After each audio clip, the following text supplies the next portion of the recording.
Hi viewers, welcome to our channel. ప్రస్తుతం మనతో పాటు సీనియర్ జర్నలిస్ట్ దాము బాలస్థాన వారితో మాట్లాడదాం. నమస్కారం సార్. నైస్. సార్, సునీత గారు నిన్న ప్రెస్ మీట్ లో ఒక మీడియా పర్సన్ అడుగుతారు, ఆ వివేక గారి రెండో భార్య గురించి చెప్పండి అంటే ఐ డోంట్ నో అన్నట్టు ఆమె చెప్పేసి వెళ్ళిపోతుంది.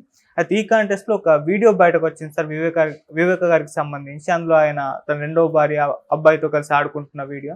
అసలు ఈ వీడియో ఎవరు లీక్ చేశారు, అందులో ఏముంది, మరి అసలు వివేక గారి రెండో భార్య ఎవరు, లవ్ స్టోరీ ఏంటి సార్?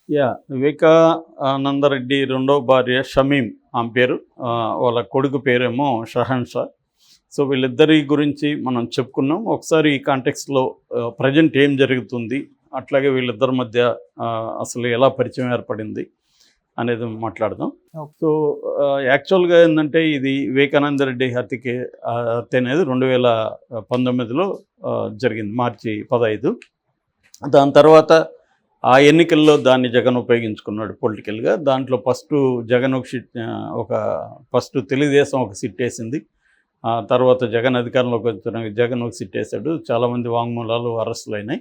ఆ తర్వాత సునీత ఏమో సిబిఐకి డిమాండ్ చేసింది, కోర్టు సిబిఐకి ఇచ్చింది, సిబిఐ చేస్తుంది. సిబిఐకి సంబంధించి కూడా ముగ్గురు ఇన్వెస్టిగేటివ్, సుధా సింగ్, రామ్ సింగ్, తర్వాత ఇంకొక ఆయన, ముగ్గురు ఇన్వెస్టిగేటింగ్ ఆఫీసర్లు మారారు. ఇప్పటికి కూడా అది ఇంకా కొలిక్ అయితే రాలేదు. ఫైనల్ ఛార్జ్షీట్ ఇప్పటికి కూడా వేయలేదు, ట్రయల్ స్టార్ట్ కాలేదు. అది కేసు పరిస్థితి. అయితే ఇప్పుడు ఈ కేసును తెలుగుదేశం కంటే కూడా సునీత షర్మిల ఉపయోగించడం మొదలుపెట్టారు. సునీత కడపలో అవినాష్ రెడ్డికి వ్యతిరేకంగా పోటీ చేస్తుంది కాబట్టి అవినాష్ రెడ్డిని ఒక హంతకుడిగా చిత్రీకరిస్తూ సునీత పవర్ పాయింట్ ప్రజెంటేషన్లు ఇస్తున్నారు. ఈ క్రమంలో వేరే వెర్షన్ కూడా అవినాష్ రెడ్డి బయటికి తీసుకొచ్చాడు. అదేంటంటే సునీతకి నర్రెడ్డి రాజశేఖర రెడ్డి వాళ్ళ హస్బెండ్ వాళ్ళ అన్న శివప్రకాష్ రెడ్డి, వీళ్ళు ముగ్గురికి కూడా దీంట్లో సంబంధం ఉండొచ్చు అని కొన్ని అనుమానాలు ఆయన కూడా వ్యక్తం చేశాడు. ఈ క్రమంలో వైఎస్ వివేకానందరెడ్డి రెండో పెళ్లి చేసుకున్నాడని, ఒక కొడుకున్నాడనే విషయం కూడా బయటకు వచ్చింది. అదే ఆమెను అడిగినప్పుడు ఐ డోంట్ నో అనింది. నిజానికి ఆమె సిట్టికి ఇచ్చిన వాంగ్మూలంలో నాకు ఇలాగా పెళ్లి చేసుకున్నారని చెప్పారు, నేను దాని మీద ఎంక్వైరీ చేశాను, ఎంక్వైరీ చేస్తే వాళ్ళకి బాబు ఉన్నట్టయితే నాకు ఎక్కడ రాలేదు, పెళ్ళి అయితే చేసుకున్నాడని తెలిసింది, బాబు ఉన్నట్టయితే ఎక్కడ నాకు దొరకలేదు సమాచారం. ఈ లోపల ఫోటోలు అయితే వచ్చాయి, బట్ ఆ ఫోటోలు గురించి అయితే నాకు తెలీదు, I don't know the context of the photos అనేది ఆమె చెప్పింది ఆల్రెడీ. అంటే ఆల్రెడీ వాంగ్మూలంలో ఆమె పెళ్ళయింది, బిడ్డ ఉన్నాడో లేదు నాకు తెలీదు, ఫోటోలు చూశానని చెప్పింది. కానీ నిన్న సింపుల్గా ఇలా భుజాల ఎగరేసి ఐ డోంట్ నో అంటే ఆమె తన ఆరోపిస్తుంది, కానీ తన మీద వచ్చిన ఆరోపణలకు సమాధానం చెప్పడానికి ఆమెకి ఇంట్రెస్ట్ లేదు. ఇది నిజానికి ప్రపంచానికి అంతా తెలుసు అతనికి పెళ్ళయిందని, కానీ ఆమె ఒప్పుకోలేదు. ఈ క్రమంలో సడన్గా నిన్న వీడియో బయటకు వచ్చింది. ఈ వీడియో ఇన్ని రోజులు బయటికి రాలే, ఇన్ని రోజులు ఫోటోలు వచ్చాయి, మనం కూడా అప్పుడు ఆ ఫోటోలు అన్నీ యూజ్ చేస్తాం మన ఛానల్లో. ఇప్పుడు వీడియో బయటకు వచ్చింది. ఆ వీడియోలో ఏముందంటే వివేకానందరెడ్డి వైట్ అండ్ వైట్ డ్రెస్లో ఉన్నాడు, ఒక చిన్న ఇంట్లో ఉన్నాడు, పక్కన భార్య ఉంది, రెండవ భార్య షమీం ఉంది, ఆ బాబు ఉన్నాడు, చిన్న బాబు. ఆ బాబు ఆడుకుంటూ ఉన్నాడు. వివేకానందరెడ్డి బోర్ల పడుకొని తన మీద ఎక్కించుకోవడానికి ట్రై చేస్తున్నాడు. ఆ బాబుతో మామూలుగా ఒక తండ్రి ఎట్లా చిన్నపిల్లవాడితో ఆడుకుంటారో అలాగే ఆడుకుంటున్నాడు ఆయన. ఈ రెండు రకాల వీడియోలు బయటకు వచ్చాయన్నమాట. ఇంకొక దాంట్లో వాడిని పట్టుకోవడానికి ట్రై చేస్తున్నాడు, అదేదో విసురుతున్నాడు, బాబు వెళ్ళి తీసుకురా వస్తున్నాడు. అట్లాగా ప్లేఫుల్గా వాళ్ళు ముగ్గురు కలిసి తన బాబుతో ఆ ఇద్దరు కలిసి భార్యాభర్తలు సరదాగా ఆడుకుంటున్నారు. ఇది ఆ వీడియో. సో ఈ వీడియో మరి ఎవరు బయట పెట్టారు? షమీమే బయటికి తీసుకొచ్చిందా? ఎందుకంటే షమీము లాస్ట్ ఇయరే కోర్టుకు వెళ్తుంది ఈ DNA టెస్ట్ చేయించి, ఎందుకంటే దస్తగిరి వివేకానందరెడ్డికి పుట్టలేదు ఈ బాబు, ఈమెకి వేరే వాళ్ళతో అఫైర్ ఉందని ఆరోపించాడు అప్పట్లో. అందుకని ఆమె నాకు ఆస్తొద్దు ఏమొద్దు, కానీ వివేకానందరెడ్డికే పుట్టాడని నేను నిరూపిస్తా, DNA చేయండి అని ఆమె కోర్టుకు వెళ్తుందని అప్పుడు వచ్చాయి. కానీ ఆమె కోర్టుకి రాలేదు. అయితే ఆమె సిబిఐకి ఇచ్చిన వాంగ్మూలం బయటకు వచ్చింది. ఆ సిబిఐ వాంగ్మూలం మన దగ్గర కూడా ఉంది.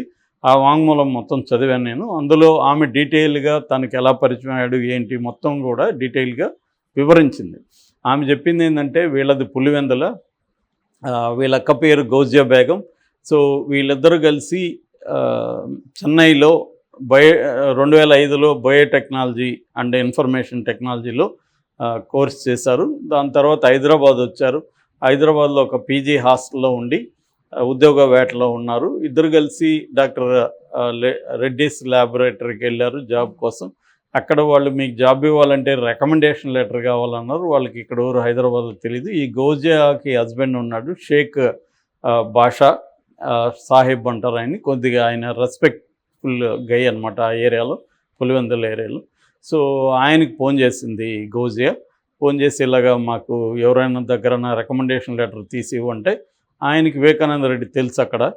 సో ఆయన వివేకానంద రెడ్డి దగ్గరికి ఇంటికి వెళ్ళి ఒక రికమెండేషన్ లెటర్ రాయించి దాన్ని వీళ్ళకి పంపించాడు.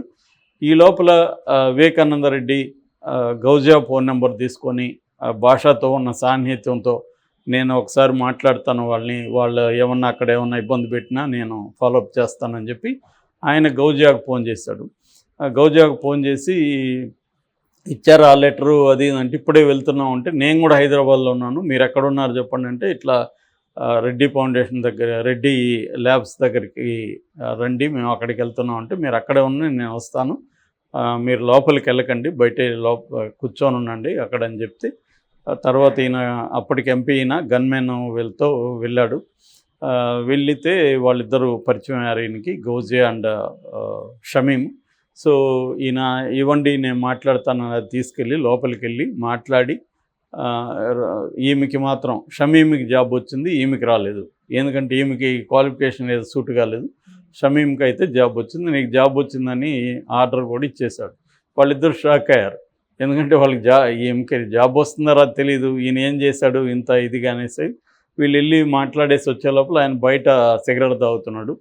సో బయటకు వచ్చి థ్యాంక్స్ చెప్పారు. థ్యాంక్స్ చెప్పినాక ఈ అమ్మాయి కొంచెం చొరవగా, షమీము ఇదేంది మీరు ఒక ప్రజాప్రతినిధిగా ఉండి పబ్లిక్లో సిగరెట్ తాగుతున్నారు, పైగా మీ హెల్త్కి బాగుండదు కదా అంటే, ఆయన నవ్వి ఆ సిగరెట్ కింద వేసి బూట్ కాలుతో నలిపేసి వెళ్ళిపోయాడు.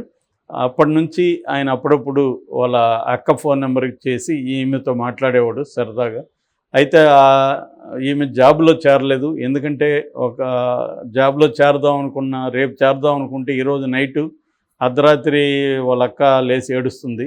ఎందుకక్క ఏడుస్తున్నావంటే, నీకు జాబ్ వచ్చింది నాకు రాలేదు అని ఏడుస్తుంది. సో దాంతో ఈ అమ్మాయి ఒక నిర్ణయం తీసుకుంది, నీ అక్కకి జాబ్ వచ్చే వరకు మనం కూడా జాబ్ చేయొద్దు అనుకొని ఆమె జాబ్లో జాయిన్ కాలేదు. ఇది తెలిసి వివేకానంద రెడ్డి ఈమెను అప్రిషియేట్ చేశాడు. అక్క మీద నీకు ఎంత ప్రేమ ఉంది, మీ ఇద్దరికి నేను ఉద్యోగాలు తీస్తానని చెప్పాడు. అలాగా వీళ్ళిద్దరికి పరిచయం అయింది. 2007-8 ప్రాంతంలో ఈయన ఫస్ట్ ప్రపోజ్ చేశాడు. అప్పటి వరకు రెండేళ్ళు కాదు, అప్పటి వరకు ఒక 1 year అయి ఉంటుంది పరిచయం అయ్యి. 1 year తర్వాత ఆయన ప్రపోజ్ చేశాడు. ప్రపోజ్ చేస్తే ఈమె ఆశ్చర్యపోలేదు. ఎందుకంటే అప్పటికే ఆయన మాటల్లో ఎంత తన మీద ఇంట్రెస్ట్ ఉందని అర్థమైంది. సో ప్రపోజ్ చేస్తే ఈమె ఒప్పుకోవడానికి 2 years పట్టింది. ఎందుకంటే ఆల్రెడీ ఆయనకి పెళ్ళయింది, పిల్లలు ఉన్నారు, ఆమె సునీత రెడ్డి ఉంది. సో పెళ్ళయి ఆమెకి అన్యాయం చేస్తానేమో, నాకు కూడా అక్కలు ఉన్నారు కదా అనేది ఆమె ఆలోచించింది. అయితే ఆయన కన్విన్స్ చేశాడు, ఆమెకు నాకు ఎటువంటి రొమాంటిక్ సంబంధం లేదు, ఆమెకి ఆస్మా ఉంది, తర్వాత హై బీపీ ఉంది, మాకు చిన్నప్పుడే పెళ్లి చేసేసారు, సో మా మధ్య పెద్ద అనుబంధం కూడా లేదు, బట్ అట్లన్నీ నేను ఆమెను విడిచిపెట్టను, ఆమెను కూడా నేను టేక్ కేర్ చేస్తున్నాను అనేది చెప్పాడు. దాంతో ఆమె కన్విన్స్ అయింది. రెండోది, ఈయన భార్యతో ఏమీ లేకపోయినా ఆమె వదిలిపెట్టలేదు అనేది ఈయన మీద గౌరవం కూడా పెరిగింది. అలాగా ఆమె పెళ్ళికి ఒప్పుకునింది 2 years తర్వాత. దాంతో 2010లో పెళ్ళి జరిగింది. ఈ పెళ్ళి జరిగిన పద్ధతి కూడా ఆమె డీటెయిల్గా వివరించింది. హైదరాబాద్లో ఎక్కడో ఒక ఇండిపెండెంట్ హౌస్లో జరిగింది. ఆ ఏరియా కూడా నాకు ఐడియా లేదు. మేము పులివెందల నుంచి ట్రైన్లో వచ్చాము. నేను, మా బంధువులు, మా అక్క, మా పిల్లలు అందరూ కలిసి ఇక్కడికి వచ్చాము. 2 కార్లు పంపించారు ఆయన రైల్వే స్టేషన్కి. ఆ 2 కార్లలో ఇంటికి వచ్చాము. ఇంటికి వచ్చిన తర్వాత డిస్కషన్ జరిగింది. పెళ్ళి ఎలాగంటే, మా దీంట్లో ముస్లింగా కన్వర్ట్ కాకపోతే పెళ్లి చేసుకోవడం కష్టం. సో ఆయన ఒప్పుకున్నారు, నేను ముస్లింగా కన్వర్ట్ అవుతాను ఒప్పుకున్నారు. అయితే కాజా కావాల్సి వచ్చింది. ఒక రిజిస్టర్డ్ కాజా ఉండాలి పెళ్ళికి. బట్ బయట నుంచి కాజాని తీసుకొస్తే ఇది బయటికి లీక్ అయితే అప్పటికి జగన్కి కాంగ్రెస్ మధ్య గొడవలు ఉన్నాయి, దీనివల్ల జగన్ కెరీర్ కూడా అఫెక్ట్ అవ్వచ్చు అని ఆయన ఆలోచించి ఈ భాష అనే కాజాగా వ్యవహరించుకున్నారు. ఎందుకంటే ఈయనకి అట్లాంటి అలవాట్లు ఉన్నాయి, భాషకి ఇంతకుముందు కూడా ఎక్స్పీరియన్స్ ఉంది. సో భాష అనే కాజాగా వ్యవహరించి పెళ్లి చేశారు. ముందుగా ఈయన పేరు మార్చుకొని ఈయన కన్వర్ట్ చేశారు. ఈయన కల్మా చదవాలన్నమాట. కల్మా చదివారు. కల్మా చదివి ఈయన పేరు అక్బర్, మహమ్మద్ అక్బర్గా పేరు మార్చారు. పేరు మార్చిన తర్వాత నన్ను నికా చేసుకున్నారు. ఆ తర్వాత ఆ పెళ్ళికంతా కూడా 3.5 లక్షలు మాకు ఇచ్చారు. అందులో నేను కొంత బంగారు కొనుక్కున్నాను. కొంచెం చిన్న ఖర్చులు అయ్యి తర్వాత మేమందరం కూడా మమ్మల్ని అందరినీ కూడా ఆయన రైల్వే స్టేషన్కి తీసుకెళ్ళి ఆ ఊరికి పంపించేశారు. మా ఊరికి సింహాద్రిపురం వెళ్ళి పంపించేశారు. దాని తర్వాత ఇక్కడ ఒక చిన్న ఇల్లు తీసి ఇచ్చారు. ఆ ఇంట్లో ఉండమన్నారు. ఆ ఇంట్లో నేను ఉన్నప్పుడు ఈయన వారానికో 2 వారాలకో ఒకసారి వచ్చిపోయేవాళ్ళు. మేమిద్దరం నైట్ గడిపేవాళ్ళం. అలాగా ఉన్న తర్వాత నేను ఆయనకి అప్పట్లో చెప్పేవాడిని, నాకు నన్ను పెళ్లి చేసుకున్నాక మీకు అదృష్టం పడుతుంది అంటే ఆయన నవ్వుతూ ఉండేవాళ్ళు. కానీ ఆయనకి నిజంగానే మంత్రి పదవి వచ్చింది, వ్యవసాయ శాఖ మంత్రి. అది చూసి ఆయన నువ్వు చెప్పింది నిజమే అని చెప్పారు. నేను బాగా చూసుకుంటాను అది ఇది అన్నారు. నాకేమీ అంత ఆశలు లేవు. నాకు 20 ఎకరాల ల్యాండ్ ఉంది. అందులో ఒక 8 ఎకరాలు నా వాటా వస్తుంది. దాంతో నేను వ్యవసాయం చేసుకుని బతుకుతానని చెప్పాను. ఆయన నువ్వు అల్ప సంతోష్ అనేవాళ్ళు. ఈ క్రమంలో మాకు ఫోన్లు వచ్చేవి. ఇది పెళ్లి విషయం వాళ్ళకి తెలిసింది, సునీత వాళ్ళకి. సో శివప్రకాష్ రెడ్డి ఆయన చాలా హార్ష్గా బెదిరించేవాడు నన్ను ఫోన్లు చేసి. మా అక్క ఫోన్కు వచ్చేది, ఫోన్ చేసి బెదిరించేవాడు. రాజశేఖర రెడ్డి, నర్రెడ్డి రాజశేఖర రెడ్డి ఏమో అతను చాలా సైలెంట్గా అయ్యి కానీ మైండ్ గేమ్స్ ఆడేవాడు అతను. సునీత కూడా నాకు మెసేజ్లు పెట్టింది బెదిరిస్తూ, మా నాన్నను వదలకపోతే నేను అంత చేస్తానని. సో అందుకని భయంతో మేము ఎక్కడికి బయటికి వెళ్ళేవాళ్ళం కాదు. ఆ ఇల్లు కూడా రహస్యంగా ఉంచేవాళ్ళం అనేది చెప్పుకుంటా వచ్చింది. అలాగా 2014లో మాకు బాబు పుట్టాడు, షహన్ షా. ఈ బాబుని నేను నా రాజకీయ వారసుని చేస్తాను, ఈ బాబుని పబ్లిక్ స్కూల్లో నడుపుతానని చెప్పేవాడు, చదివిస్తానని. అయితే ఈయన మంత్రి అయినా కలవడం తగ్గిపోయింది. ఎందుకంటే ఆయన ఒంటరిగా రాలేని పరిస్థితి. ఆ టైంలో ఒక డీజీపీ ఇంట్లో 6 నెలలు నన్ను ఉంచాడు. ఆ డీజీపీ పేరు చెప్పలేదు ఆమె. సో డీజీపీ ఇంటి దగ్గరికి వచ్చి నన్ను కలిసేసిపోయాడు సీక్రెట్గా. ఇలాగా మాది కొంతకాలం జరిగింది.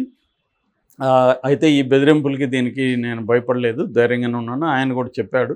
సో కొడుకు అంటే చాలా ఇష్టం ఆయనకి. ఎందుకంటే వారసులు లేరని ఆయన ఎప్పటి నుంచో బాధపడేవాడు. నాకు ఒక వారసుని ఇవ్వమని నన్ను అడిగేవాడు పెళ్ళయిన తర్వాత. సో కొడుకు పుట్టిన తర్వాత చాలా ప్రేమగా చూసుకునేవాడు. ఈ కొడుక్కి నేను ఆస్తి ఇవ్వలేకపోతున్నాను అని చెప్పేవాడు. ఎందుకంటే ఆయన అప్పటికే చెక్ పవరు అన్నీ కూడా వాళ్ళ చేతిలో పెట్టుకున్నారు ఈయన ఆస్తులన్నీ. చివరికి మణికొండలో ఉండే ఒక ఇల్లు కూడా వివేకానంద రెడ్డి అమ్మేశారు అనేది ప్రధానంగా చెప్పింది. అలాగే ఆమె జగన్ అయితే ఈ వివేకానంద రెడ్డిని చంపించుండే అవకాశం లేదు, చంపిన వాళ్ళకి ఆయన షెల్టర్ ఇచ్చే అవకాశం లేదు. ఎందుకంటే వివేకానంద రెడ్డికి జగన్కు ఉన్న అనుబంధం నాకు తెలుసు. వివేకానంద రెడ్డికి జగన్ మీద చాలా ప్రేమ ఉండేది. సో అవన్నీ కూడా చెప్పేవాడు అనేది ఆమె చెప్పింది. అయితే ఆ తర్వాత ఆమె ఎందుకు కనబడలేదంటే ఆమెకు భయం అయిందని చెప్తున్నారు. ఆమె తన బిడ్డని ఏమన్నా చేస్తారేమో, ముఖ్యంగా వీళ్ళే ఎవరు నర్రెడ్డి రాజశేఖర రెడ్డి, శివప్రకాష్ రెడ్డి బెదిరిస్తున్నారు కాబట్టి వాళ్ళు ఏమన్నా చేస్తారేమో, మనకు ఆస్తి వద్దు, రాజకీయాలు వద్దు, మన బిడ్డ బాగుంటే చాలనే మరి ఎక్కడో సీక్రెట్గా ఉందని చెప్తున్నారు. అయితే ఇప్పుడు సడన్గా ఈ వీడియో రావడం అనేది కొంత కల్లోలం సృష్టించినట్టుగా తెలుస్తుంది. మరి ఆమె ఏమన్నా రంగంలోకి వస్తుందా? ఇంతకుముందు చెప్పినట్టుగా ఆమె ఏమన్నా హైకోర్టుకి వెళ్ళి వివేకానంద రెడ్డికి నేను ఈ బిడ్డను కన్నానని నిరూపించడానికి ట్రై చేస్తుందా? అదంతా చేస్తే మాత్రం ఇంకా పెద్ద సంచలనం అయ్యే అవకాశం ఉంది. సునీతారెడ్డికి, షర్మిలకు కూడా ఇది పెద్ద ఇబ్బందికరంగా మారే అవకాశం ఉంది. ఎందుకంటే వాళ్ళు ఇప్పుడు కోర్టులో తేలకుండా వీళ్ళే హంతకుడిగా ప్రకటించడం కూడా కరెక్ట్ కాదు. నిజానికి అది సబ్జుడిస్ కింద వస్తుంది. ఆ రకంగా కూడా రేపు కోర్టులో కూడా సునీతకు ఇబ్బంది అయ్యే అవకాశం ఉంది. మరి ఎందుకు ఆమెకి ఇవన్నీ తెలియదని కాదు, ఎందుకంటే ఆమెకు సిద్ధార్థ లోత్రా లాంటి పవర్ఫుల్ అడ్వకేట్స్ ఉన్నారు, తెలిసే చేస్తున్నట్టుగా మనం అర్థం చేసుకోవాలి. అంటే ఆమె కోర్టులో హోప్ పోయినట్టుంది. సో రాజకీయంగానే చూద్దామని వచ్చినట్టుగా మనం అర్థం అవుతుంది. మేబీ ఆమె పులివెందుల్లోనే ఎక్కడైనా కంటెస్ట్ చేస్తుందా, లేకపోతే వాళ్ళ అమ్మాయి ఏమైనా కంటెస్ట్ చేస్తుందా అనేది కూడా మనం నామినేషన్లు ఈ రోజు నుంచి స్టార్ట్ అవుతుంది కాబట్టి చూడాలి. Okay, thank you so much.